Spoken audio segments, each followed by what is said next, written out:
While lockdown's pretty much over and here in the UK we're going pretty much back to normal, theatres open again on July the 31st. Thank the pissing Lord. But it's not all back to normal just yet. But my good old mate Disney's got you covered. Cheers Disney, you beautiful bastards. Frozen 2 takes us back to Arendelle, but this time Elsa's hearing voices and it's all to do with gods and spirits and shit, and she has all of her friends with her to help. Olaf, Anna, Sven, Kristoff, all there. The Frozen gang is back together for another instalment. We all know how much of a phenomenon Disney was back in 2013. It changed the world. Parents were annoyed every single day with their kids playing Let It Go over and over and over and over and over again in their cars. So all the success happened. Big bank for Disney, lots of sauce there. So it was a $1 billion film because of course that's all Disney do at the moment. So the inevitable sequel has happened. Sequels are usually a big pile of shit, but obviously this is Frozen. It was huge. Frozen fever, even though I've not seen it, was pretty big. So what do sequels normally do? Normally just sort of water down what the original has done. Not the case with this one. Brilliant. Of course, Frozen 2 isn't new. I know I'm pretty late to the party with it, but this is just an opinion of mine. But of course everybody's seen it by now, so you all know this is an amazing sequel. The first thing I took note on while watching Frozen 2 was the animation. There's only been 7 years between Frozen and Frozen 2. Not a lot in the animation, you know, grand scheme of things. It's not a huge amount of time. 7 years, it's a big thing to try and do, but the animation in this movie is second to none.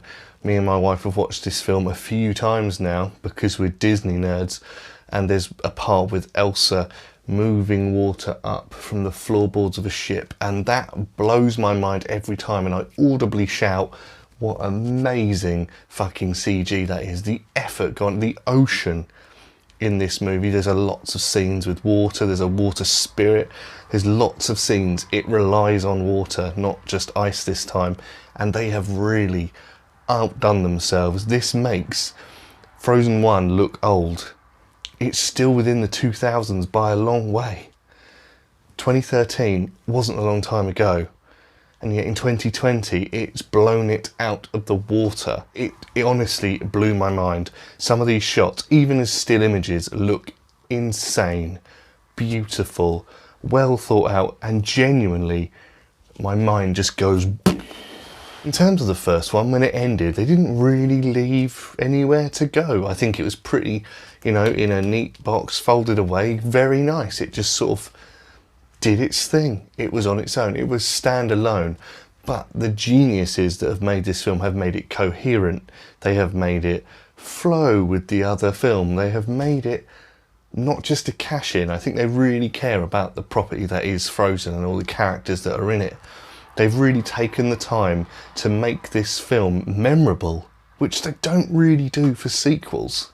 I mean, as I said earlier on, me and the wife have watched this 4 times now, and it's just because it's so easy to connect with. The whole thing is, Elsa hears voices, she goes to see what it's all about, and she seems to uncover more than she's looking for. It's really easy to keep up with. It's super simple. Who cannot get behind that? Whether you're 29 or 9. That's what they're good at, and they really have thought about it. What I will also say is the genius directors of Jennifer Lee and Chris Buck directing this movie have really gone and not been scared to make this a more mature film. It genuinely goes into very deep, dark depths. It's not just a happy Frozen movie because you've got Olaf and, you know, you've got Sven and all that, the reindeers dancing around like idiots. It's nothing like that. They really have gone, okay, we're a kids film, but we can also work for the adults too. They can go to the cinema with their kids and not be bored off their nut. They can actually enjoy it with them. Not just things like me where I'm boring and I like the CGI. But you can watch it for the story. It's easy to connect to.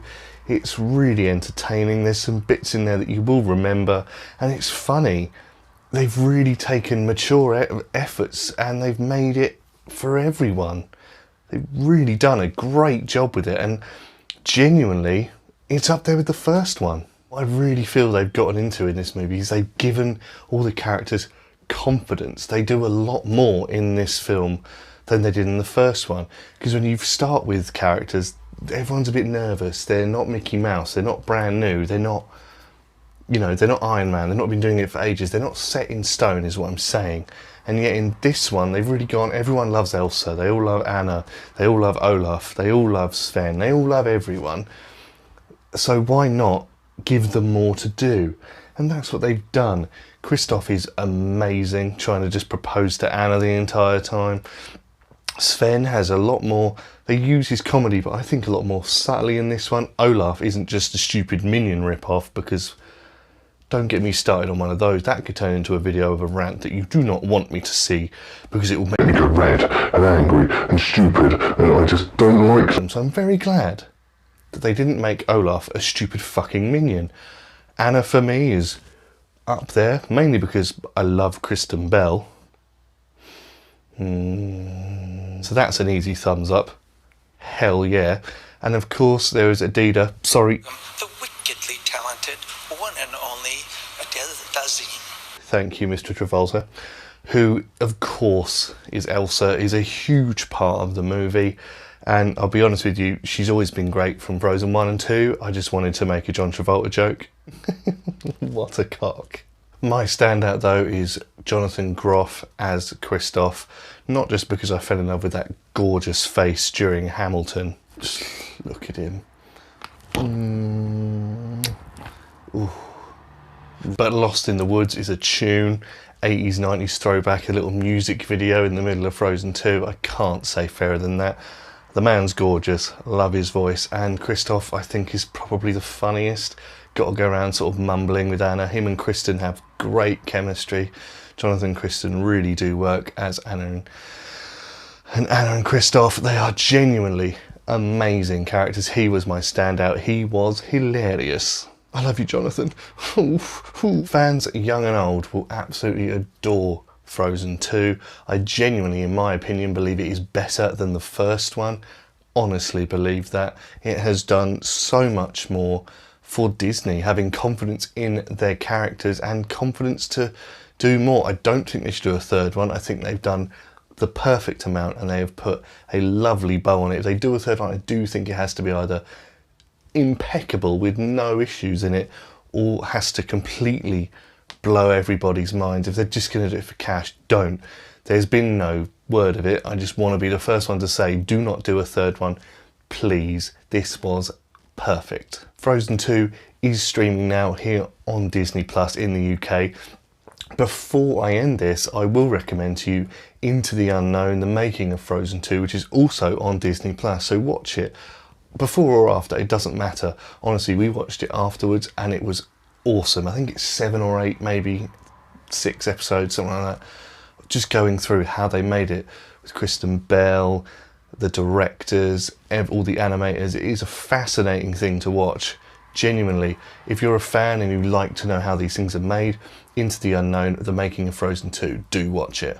So guys, there is my little opinion on Frozen 2 here on Disney Plus. Now, if you have seen Frozen 2, please let me know what you thought about it in the comments down below. Do you think it's better than the first one like I do, or should I just let it go? As I said, first one still rules, but Frozen 2, yes, absolute peak Disney.